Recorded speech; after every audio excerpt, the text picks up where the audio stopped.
feel if I tell you that there are animals that are being tortured in the name of beauty and all for nothing? Mice, rats, cats, dogs, monkeys are tortured, and their only relief to escape one day is by dying. There is a law that is supposed to protect animals, that is the Welfare Act, but this law only includes cats, dogs, and primates, meaning that the 90% of the animals that are used in labs aren't protected.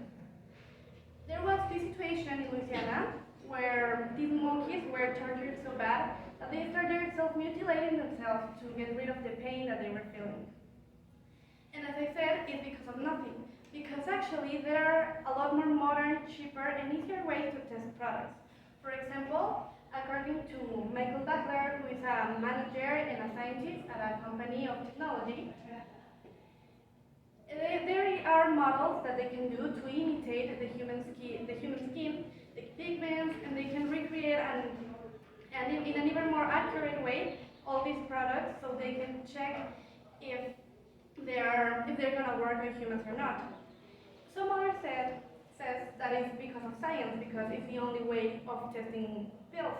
But there are cases where testing on animals is also not accurate. For example, aspirin in animals were reacting horribly, and it's because someone decided to test on humans that they realized that it was actually really working on humans.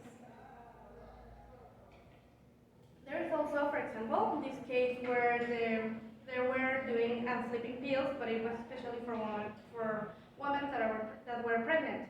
They were testing these products on mice and all these animals that were pregnant, and in the animals it went right, but the babies that born when these women were taking the pills actually born with skin disease and several health problems. Testing on animals has been forbidden in 37 countries, meaning that in 37 countries, the companies have had to change their way they test products, and they have to do it in a viable way. So it is possible to do it, and it's more accurate for your skin. But even though looking and imagining a world where these companies stop torturing these animals, there is still the question of how can we do or what can we do to change? Because it makes it very complicated to force companies to stop. But it's actually not that hard. I'm not asking you to go and protest such fabrics. You just have to stop buying products that aren't cruelty-free. And how can you know when a product is cruelty-free? Well, if you see any of these labels in the bottles or the packages, that means that a product is cruelty-free.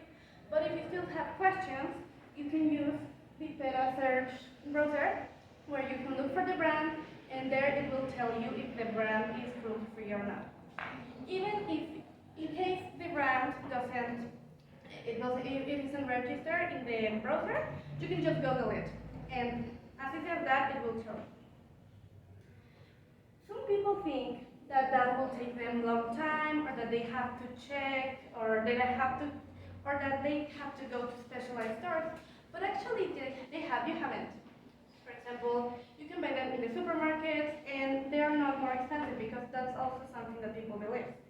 This is, for example, a Pantene shampoo, Pantene test on animals, and the price will go from 80 pesos to even 160.